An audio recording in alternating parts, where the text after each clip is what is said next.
नमस्कार दोस्तों, stock market studies में फिर से एक बार आपको बहुत-बहुत स्वागत है। तो आज यहाँ पे मैं फिर से आपके सामने कुछ इम्पोर्टेंस कंपनी का अपडेट शेयर करने वाला हूँ, तो वीडियो को पूरा लास्ट तक देखिएगा और अभी तक अपने चैनल को सब्सक्राइब नहीं किया, तो ज़रूर कर लीजिएगा। कंटिन्यूअसली इन्फॉर्मेशन और अपडेट्स पाने के लिए चैनल के ऊपर बने रहिएगा। तो चलो देख लेते हैं, आज की इस वीडियो के अंदर कौन-सा कंपनी है। तो फर्स्ट जो कंपनी है जिसके बारे में चर्चा करूँ, उसका नाम है ओलेक्ट्रा ग्रीनटेक लिमिटेड। देखिए, वोलेक्ट्रा ग्रीनटेक लिमिटेड के ऊपर हर किसी का नज़र है कि किस कंपनी पहले ही एक धमाका जैसे रिटर्न दे चुके हैं। 1 साल के अंदर-अंदर कंपनी 4 टाइम से भी ज़्यादा 4 टू 5 टाइम से भी ज़्यादा कंपनी रिटर्न दे चुके हैं। तो 5 गुना रिटर्न देना इतना आसान नहीं है और वो भी 1 साल के अंदर 5 गुना रिटर्न, 4 से 5 गुना रिटर्न कोई आम बात नहीं है। तो मैं ज़रूर कहूँगा इस कंपनी के ऊपर फोकस होना चाहिए क्योंकि इस कंपनी की जो ग्रोथ है, वो ग्रोथ कुछ अलग लेवल में हो रहा है। तो सबसे पहले बता दूँ कि इलेक्ट्रिक इंटेक एक बस बनाने वाला कंपनी है और वो भी इलेक्ट्रिक बसेस। तो इस कंपनी ने आज तक कोई भी पेट्रोल, डीज़ल किसी भी कैटेगरीज़ के बस नहीं बनाया। सारे के सारे बस जो है बनाया गया वो इलेक्ट्रिक के ऊपर है और इंडिया के नंबर 1 इलेक्ट्रिक बसेस बनाने वाला कंपनी है और सबसे ज़्यादा इलेक्ट्रिक बसेस अगर इंडिया में कोई बनाते हैं, वो है ओलेक्ट्रिक इंटेक। देखिए, ओलेक्ट्रिक इंटेक के ऊपर एक बात मैं आपको हमेशा कहूँगा, इस कंपनी के ऊपर लगातार ग्रोथ होने का चांसेस है। क्यों मैं ये बात बता रहा हूँ? क्योंकि अगर इसका वेबसाइट विज़िट करेंगे तो आपको क्लियर हो जाएगा सारी चीज़। क्योंकि देखिए इस कंपनी ने सिर्फ़ बसेस के ऊपर नहीं, कंपनी ट्रक्स भी बनाना स्टार्ट कर चुके हैं और वो भी इलेक्ट्रिक के ऊपर। ऐसे नहीं कि ट्रक्स वो पेट्रोल डीज़ल के ऊपर मतलब डीज़ल के ऊपर बना चुके हैं, ऐसे बिल्कुल नहीं। वो जो हेवी व्हीकल जो ट्रक्स बनाते हैं, वो भी इलेक्ट्रिक के ऊपर मतलब बैटरीज़ में चलने वाला ट्रक्स भी बना चुके हैं और मार्केट में लॉन्च भी करा चुके हैं। तो इस कंपनी के ऊपर एक बहुत बड़ा ग्रोथ होने का चांसेस इसलिए दिखेगा क्योंकि गवर्नमेंट ने एक अनाउंसमेंट किया 10,000 करोड़ का टोटल बसेस का ऑर्डर देने वाला है और ये ऑर्डर मिलने वाला है इंडिया में जितने सारे बस मैन्युफैक्चरिंग कंपनी है। तो उनमें से किस किस को मिलेगा? अशोक लेलैंड को मिलेगा, उसके बाद टाटा मोटर्स को मिलेगा और उसके साथ साथ ओलेक्ट्रा गिनटेक को भी मिलेगा। तो इतने बड़ा प्रोजेक्ट मिले तो कंपनी का तो ग्रोथ होने का चांसेस और भी दिखेगा। तो मुझे बहुत सारे दोस्तों ने कमेंट किया, सर कंपनी के पास कर्जा तो ना के बराबर है, मगर कंपनी ने इस बार ज़्यादा कर्जा क्यों लिया? 131 करोड़ के आसपास कर्जा क्यों लेना पड़ा? देखिए, कर्जा लेने के पीछे कोई खास वजह तो है नहीं, फिर भी मैं वजह अगर बता दूँ, वो वजह एक्चुअली कंपनी के इन मतलब ट्रेड रिसीव में है। मतलब कंपनी को कितना प्रोजेक्ट मिला? कितना प्रोजेक्ट मिला? 520 करोड़ के आसपास और कंपनी को कितना पेमेंट्स करना बाकी है? कंपनी जिससे रॉ मटेरियल्स खरीदारी की है, उसको 400 करोड़ के आसपास पेमेंट करना बाकी है। तो 520 करोड़ और 400 करोड़ तो मतलब कंपनी का एटलीस्ट आप बोल सकते हैं 900 करोड़ के आसपास, 900 करोड़ के ऊपर। तो क्या सही में कंपनी के हाथ में 900 करोड़ है? चलो वो मैं आपको दिखा देता हूँ। कंपनी का जो नेट प्रॉफिट हुआ सिर्फ 66 करोड़ और कंपनी के हाथ में कुछ कैश ही बचा नहीं है क्योंकि जितना पैसा था 74 करोड़ के आसपास जो पैसा था, उस पैसे को कंपनी क्या किया फिर से री इन्वेस्ट कर चुके हैं बिजनेस के ऊपर। तो कंपनी के हाथ में तो उतना पैसा नहीं है जो कंपनी के अपकमिंग जो प्रोजेक्ट मिला उसको कंप्लीट कर पाएंगे। तो इसलिए कंपनी ने क्या किया, कर्जा उठा लिया। तो कर्जा उठाने के पीछे रीजन आपको ढूंढना पड़ेगा। रीजन अगर आप अगर ढूंढ पाए तो उसमें चिंता करने का कोई जरूरत नहीं पड़ेगा। तो एज ए इन्वेस्टर आप देखेंगे तो प्रोमोटर से लेकर एफआईडीएस पब्लिक के हिसाब से देखा है तो पब्लिक के पास अच्छा खासा होल्डिंग्स है। उसके बाद एफएस के पास होल्डिंग्स है। डीएस ने कुछ ना के बराबर होल्डिंग उठाया, उतना खास होल्डिंग देखने को नहीं मिलेगा। तो कहने का मतलब है कि जो लोग सोच रहे हैं कि इस कंपनी के ऊपर आपको क्या करना चाहिए, तो जो लोग मुझे कमेंट किए कि सर इस कंपनी के ऊपर क्या करूं, देखिए पहली बात इस कंपनी के ऊपर मैं एज़ ए लॉन्ग टर्म के लिए भी निवेश करके रखा हूँ और साथ ही साथ मैं स्विंग ट्रेडिंग भी जब-जब बनता है तब-तब मैंने ट्रेड भी लिया और मैंने आपके साथ शेयर भी किया। अगर आप मेरा पुराना सब्सक्राइबर है, तो आपको ज़रूर पता है कहाँ-कहाँ पे मैंने ट्रेड लिया। तो फाइनली फिर से एक बार ट्रेड बनने जा रहा है और वो ट्रेड मैं पहले ही बोल चुका हूँ, कि यहाँ पे जो स्ट्रांगली रेजिस्टेंस था, इसको ब्रेकआउट किया और वो धीरे-धीरे करके एक ही रेंज के ऊपर ट्रेड कर रहा था। तो हायर पॉसिबिलिटी है, जो लेवल को वो रिटेस्ट करने के लिए आया और यहाँ पे सपोर्ट के आसपास एक स्ट्रांगली क्या बनाया, इस सपोर्ट के आसपास कंपनी ने एक हैमर जैसे कैंडल क्रिएट किया। जब भी कोई सपोर्ट के आसपास कुछ हैमर जैसे कैंडल क्रिएट करे, तो सोचना एक मैसिव मोमेंटम जर्नी आपको दिखेगा नेक्स्ट पीरियड स्विंग हाई तक। तो देखिए ईज़ी तरीके से यहाँ पे स्विंग हाई तक अपने कंपनी ने टारगेट अचीव किया। तो आप कहेंगे सर क्या आपने यहाँ पे एंट्री लिया था? नहीं, मैंने कोई एंट्री यहाँ पे नहीं लिया। मैं इंतज़ार कर रहा था कि जब भी कुछ एक पैटर्न क्रिएट होए, तो फाइनली यहाँ पे क्या हुआ, एक पैटर्न कंप्लीट हो चुके हैं। वो पैटर्न कुछ इस तरीके से जो मेरा one of my favourite patterns है, जिस पैटर्न्स के ऊपर सबसे ज़्यादा मैं काम करता हूँ, उसका नाम है कप विथ हैंडल पैटर्न्स। तो कप तो बना, अभी मुझे हैंडल चाहिए यहाँ पे। तो छोटा-सा अगर हैंडल भी क्रिएट कर दे तो चलेगा। उसके बाद अगर ब्रेकआउट होगा, तो मैं ज़रूर कुछ डिसीज़न लूँगा और आपके साथ भी शेयर करूँगा। तो फिलहाल के लिए इस कंपनी के ऊपर आपके वॉच लिस्ट में रखिए, आप स्टडी करिए इसके ऊपर। कुछ भी डिसीज़न लेने से पहले खुद का स्टडी, खुद का ओपिनियन होना चाहिए। क्योंकि मेरे तरफ से जितने सारे वीडियोज़ मैं आपके साथ शेयर करूँगा, वो सारे के सारे एज़ ए लर्निंग पर्पस में होगा। कोई भी मेरे तरफ से बाय एंड सेल का रिकमेंडेशन नहीं है। तो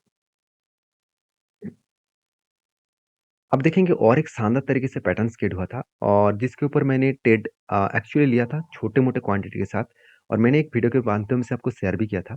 वो ट्रेड कहाँ पे था? वो ट्रेड आप देखेंगे तो यहाँ पे ये जो रेंज बना, यहाँ पे देखिए यहाँ से यहाँ तक एक रेंज बना। इस रेंज को कहा जाएगा इस रेंज को कहा जाता है कि एक स्विंग रेंज।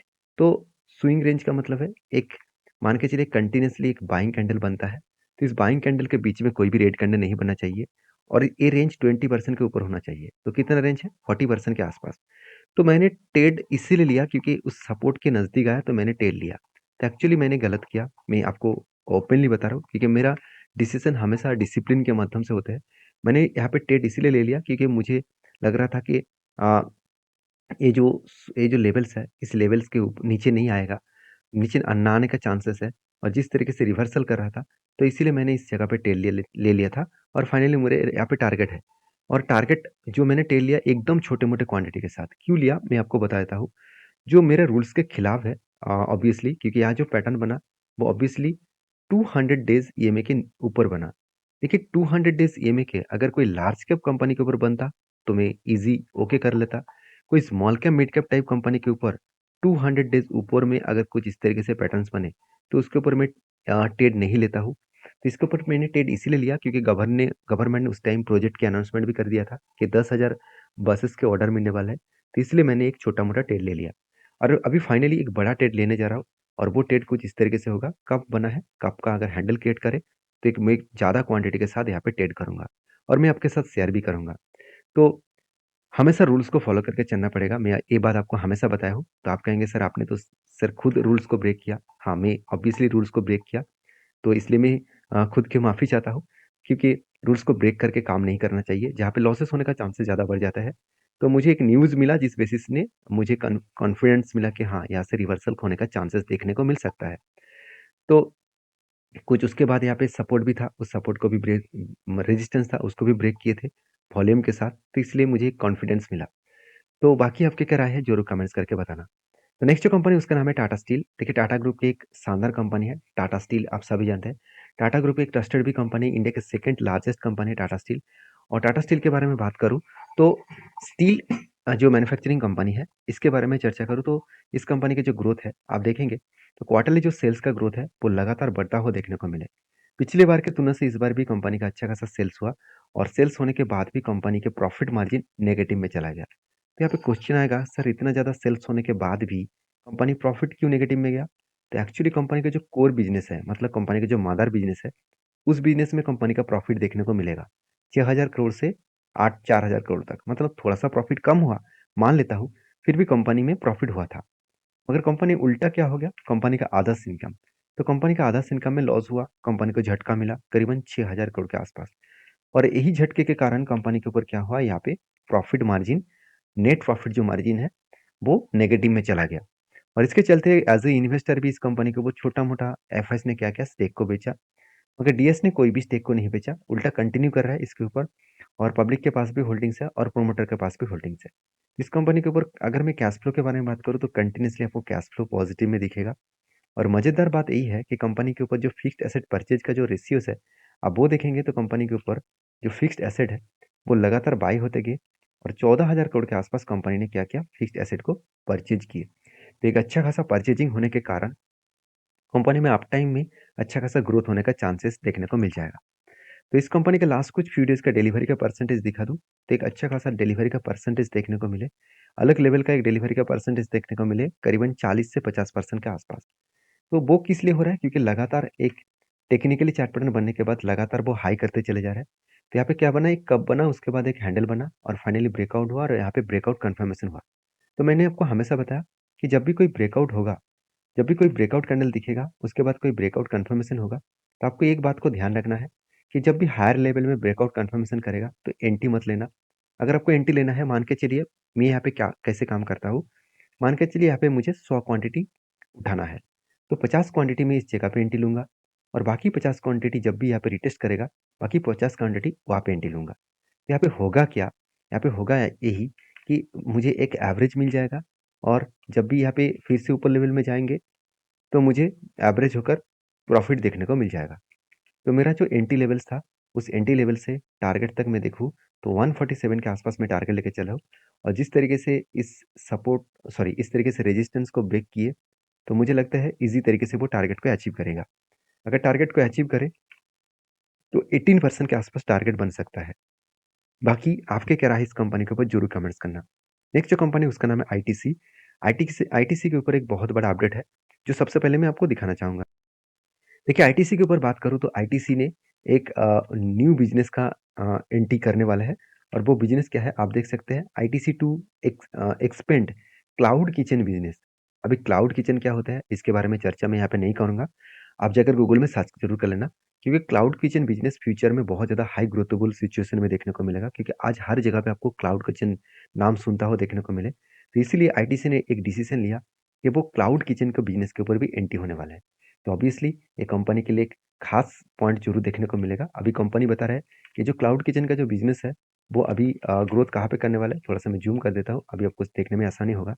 मुंबई में होगा, दिल्ली और कोलकाता, ये तीनों जगह पे इस कंपनी का बिज़नेस आगे बढ़ाने की कंपनी सोच रहा है। तो अभी बिज़नेस होगा क्या नहीं होगा, वो तो बाद में पता चलेगा। क्योंकि देखिए क्लाउड किचन बिज़नेस में इस प्लेटफ़ॉर्म में पहले ही स्विगी है, ज़ोमैटो है, डंज़ो है। तो इस बिज़नेस के ऊपर एंटी कंपनी हो रहा है, तो ऑब्वियसली थोड़ा तो रिस्की जगह है, थोड़ा-सा कॉम्पिटिशन तो है, फिर भी आईटीसी का एक पहले से ही मार्केट प्लेस है, आईटीसी का पहले से ही एक कस्टमर बेस है, उस बेसिस में मुझे लगता है अच्छा खासा ग्रोथ होने का चांसेस कंपनी दिखा पाएँगे। बाकी इस कंपनी के ऊपर बाकी चीज़ें मैं नहीं बताऊँगा क्योंकि हर टाइम में कंपनी का ग्रोथ देखने को मिलता है, सेल्स लगातार बढ़ता हुआ देखने को मिले और प्रॉफिट ग्रोथ भी लगातार बढ़ता हुआ देखने को मिलेगा। अभी क्वार्टर 3 का रिज़ल्ट आने वाला है, तो क्वार्टर 3 का रिज़ल्ट में ही पता चलेगा कंपनी के ऊपर कितना ग्रोथ हुआ है। बाकी इस कंपनी का इन्वेस्टर के बारे में बात करूँ, तो एफआईएस और डीएस के पास ही होल्डिंग्स है। इसके पास कोई भी प्रोमोटर के पास होल्डिंग नहीं है।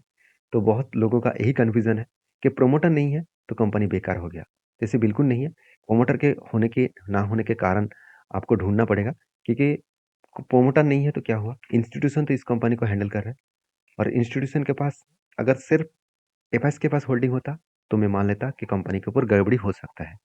डीएस के पास भी होल्डिंग है, तो कोई भी नहीं चाहेंगे कि इस कंपनी बर्बाद हो और मेरा पैसा डूब जाए। हम लोग कितने निवेश कर सकते हैं? 1 लाख, 2 लाख, 5 लाख, मगर इंस्टीट्यूशन कितना? लाखों करोड़ों का पैसा लगा चुके हैं, तो उसका ज़्यादा से ज़्यादा टेंशन रहेंगे।